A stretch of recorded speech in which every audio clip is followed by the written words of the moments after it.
Open your eyes.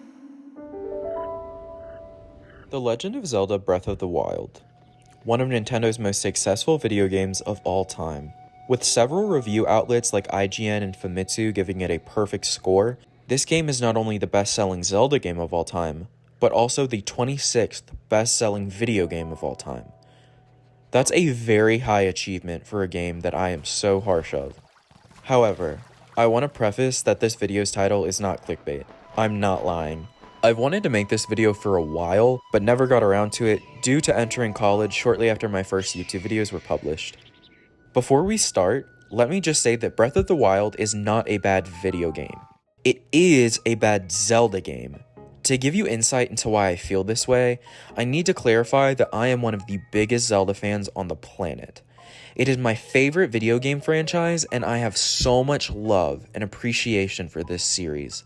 I have played this series since I was 5, starting with Wind Waker on GameCube, and have gotten every game since then, as well as playing each title before that. Needless to say, I was just as excited as everyone else when Breath of the Wild was revealed at E3 of 2016. However, after 2 delays, upon release, I found the game to be a letdown. All of the hype, built over 3 years, basically vanished into disappointment. Everything said in this video is only my opinion. I encourage you to hear me out before going to the comments and telling me how terrible I am for saying that your favorite game is bad. I, Nervous Gamer, go on record to state that I think Breath of the Wild is a massive disappointment, and easily the worst Zelda game. And here's why.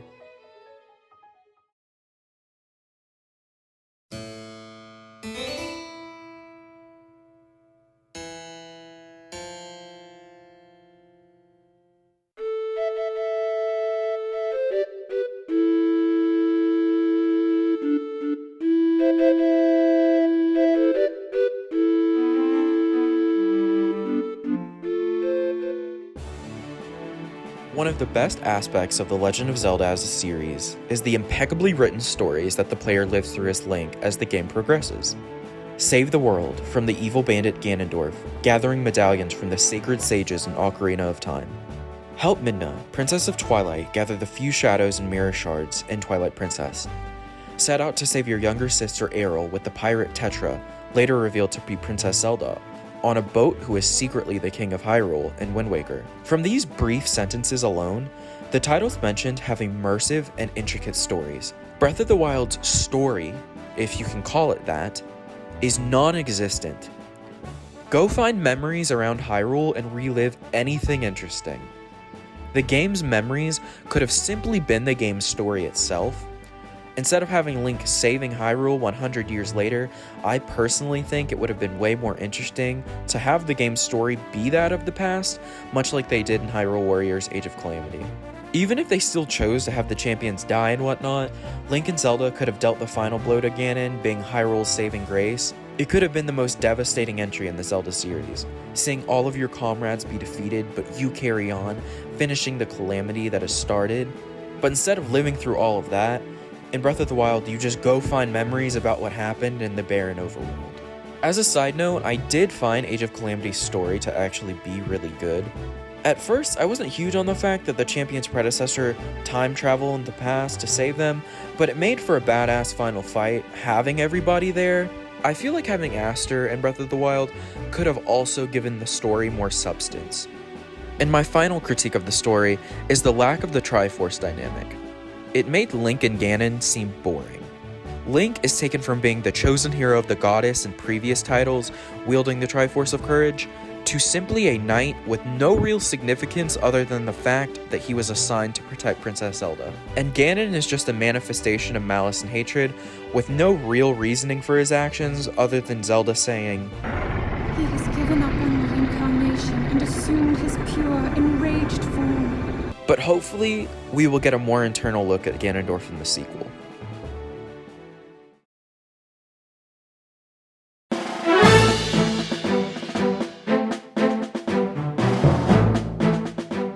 To continue, these are probably the biggest issues that I have with this game.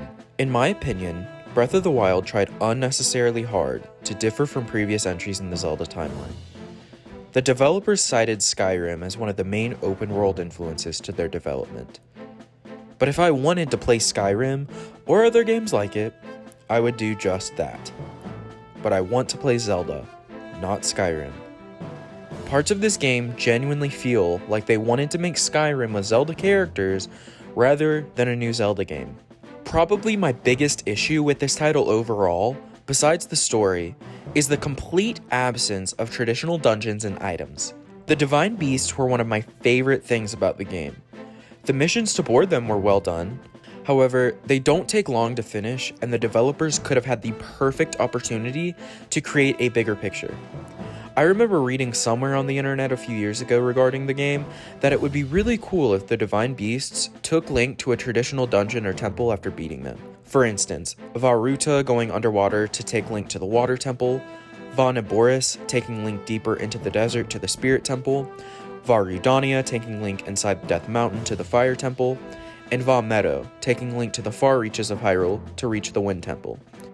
This would have been incredible. Just reading this online after playing the game was one of those moments that I just kind of sat there and pondered about the Zelda game that we actually got. The shrines act as fair warp locations, but they all have the same bland design that get boring really fast. The Divine Beasts were at least animals that had some sort of interaction besides regular puzzles, and I enjoyed them much more. Continuing on this topic, there are no traditional items besides really the bombs that are implemented into the runes and the bow and arrow, but it's more so considered a weapon than it is an item as in other previous Zelda games, if you understand what I'm saying. It's been stated that early in development, the producers implemented the double claw shot so you could swing around Hyrule like Spider-Man, but was ultimately removed, as it would have completely broken travel and the climbing mechanic. One of the arguments I've seen people say about this is, well, what do you expect to do with said items? There's no purpose for the hookshot or for the lens of truth, for the beetle, etc. But they're right. There isn't a focus on them because the developers didn't want to implement them, but rather focus on the Sheikah Slate's runes to be their placeholder. It's understandable that they give you the runes on the Great Plateau so that you can go out of it and you won't need to require other items, but it's still disappointing. Another Zelda tradition missing is a guide. Guides in Zelda are often what give each title more significance. Twilight Princess has Midna, who's literally the subtitle, and Skyward Sword has Fi, the spirit of the Master Sword. They both have big significance to the story as well as guiding Link, and are fun, likable characters. Yes, I like Fi, she's a good character, and I will debate this. Wind Waker is more akin to Breath of the Wild, not only in the sense that it has a bigger overworld to explore, but there is a guide character in it, being the King of Red Lions. He's not consistently available to you like Midna or Fi with the touch of a button, but he gives Link advice and information throughout the course of the game. Breath of the Wild could have followed this dynamic, and even kind of does during the Great Plateau segment as the old man gives Link advice, and maybe if they had continued this past the Great Plateau, with the King of Hyrule Spirit being available in certain segments for Link to consult, maybe I would have liked his character a little more, because I didn't feel any connection to him at all. But ultimately, I can see what they were going for and understand this more, wanting Link to be completely alone in this post-apocalyptic Hyrule. However, this leads me into yet another problem I have with the game's overworld feeling overly lonely that I will discuss later on. This is also more of a minor issue, but I am very passionate about it. During the promotion of the game, Link was never seen wearing his classic green tunic. While it is in the game, the lack of its significance was disappointing. The Champion's tunic has significance, so why couldn't the Tunic of the Wild? I just didn't understand the point of rebranding Link to wear the blue Champion's tunic, as they could have just made the Champions all wear green and given Link his hat. It would have made more sense story-wise for all of the Champions' garbs to be green, as the hero has always worn it. But I don't think it was worth it changing the main character of the series' design because the blue looked better in contrast to the overworld. Nintendo would never change Mario from red to another color, or Pikachu from yellow to another color.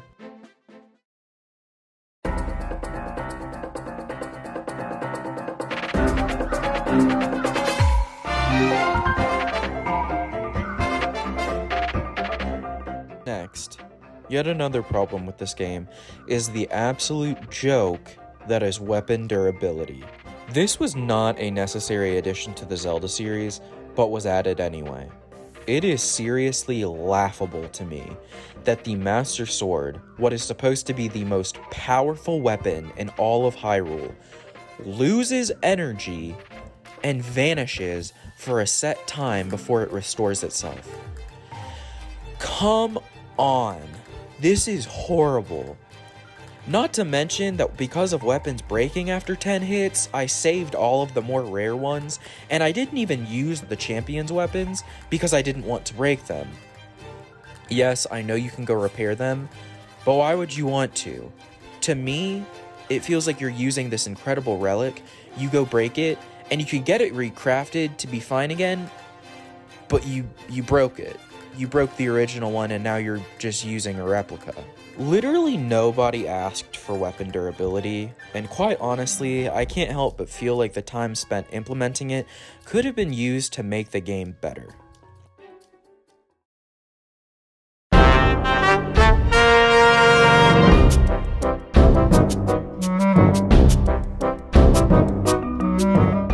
It is undeniable that Breath of the Wild's overworld is incredibly beautiful. With each region exhibiting different weather and terrain, the world is gorgeous.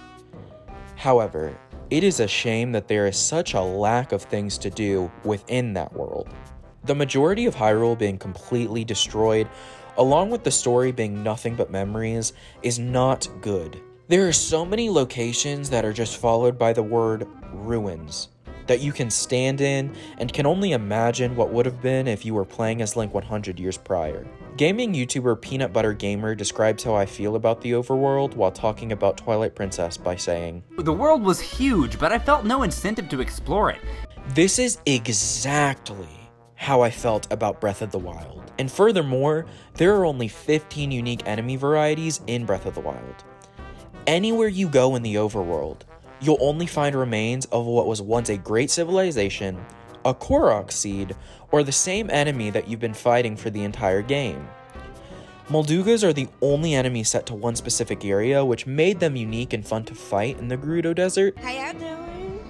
But literally everywhere on the map, you are going to find a Bokoblin, Moblin, or a Lizalfos. And if you're lucky, you can find a Lynel, Stone Talus, or Hinox for the 7th time within playing for an hour.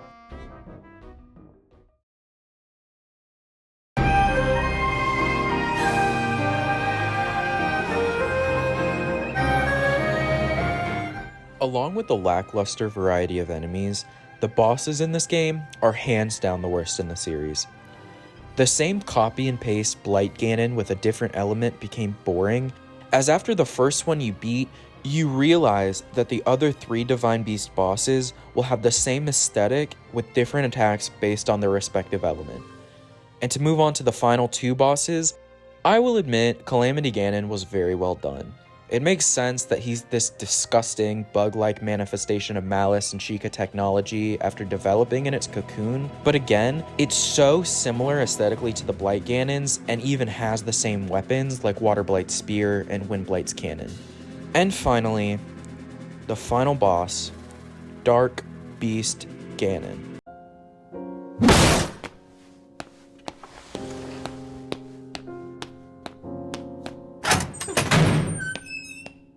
This is so bad.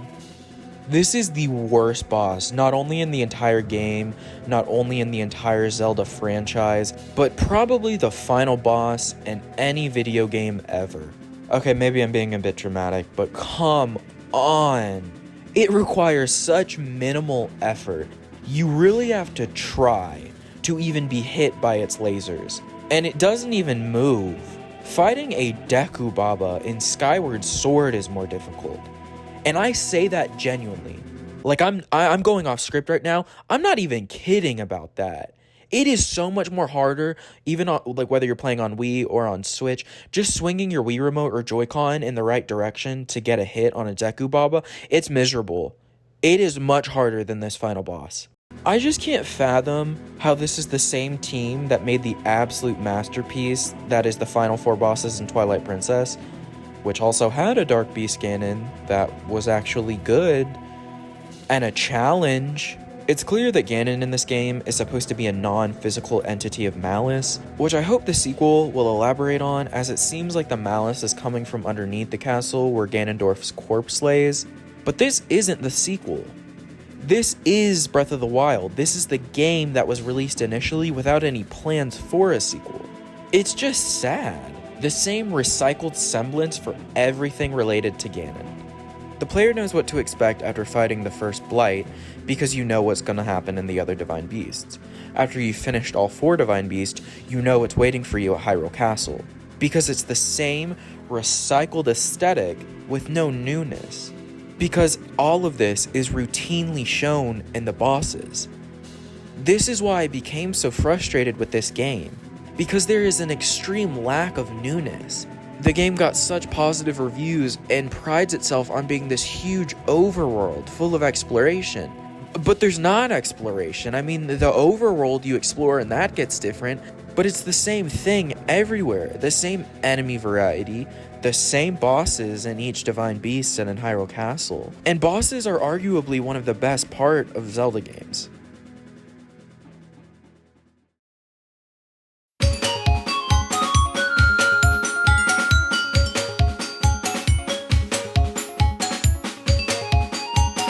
Okay, after everything I've said, I want to say that I really do hate being a negative person, believe it or not, after listening to all of this. I don't like depreciating this piece of work that the Zelda team worked so hard on, but as a consumer, I'm allowed to be disappointed and to even not like something, just like everybody else is. I think this is a really bad Zelda game, but there are other people who swear up and down that it's the best. They're wrong, of course, but that's their opinion. Okay, also going off script a little bit, not to be a total jerk, but people who've never played another Zelda game and just insist that this is so incredible and it has to be the best one, I'm begging you to play the other ones. Play Majora's Mask, play Skyward Sword, please play the other games. Nintendo tends to listen to its audience, and from the looks of the sequel, I do have higher hopes that traditions that are missing from Breath of the Wild will return, and that I will enjoy that game more. Again, I want to end this video by saying Breath of the Wild is not a bad video game, but it is a bad Zelda game. Reinvention is what makes art incredible, whether it be in music, art styles, video games, and all other mediums. But sometimes it can feel like too much of a shift when it becomes too different. And for me, that was what this game was. I need to say that I can appreciate this game for what it is, but as a lifelong Zelda fan, this game was a hard miss for me. If you love this game, then that is great. Whether you love it or hate it though, I think I speak for all of us when I say that we are so excited for the sequel and what it has to offer. Thank you so much for watching this video, especially if you don't agree with me but decided to hear me out. If you would give this video a like or even a dislike if you didn't like it, it's better than nothing, I would appreciate it. Or if you would even consider subscribing, I would really appreciate that as well. Thank you guys so much. Later, gamers.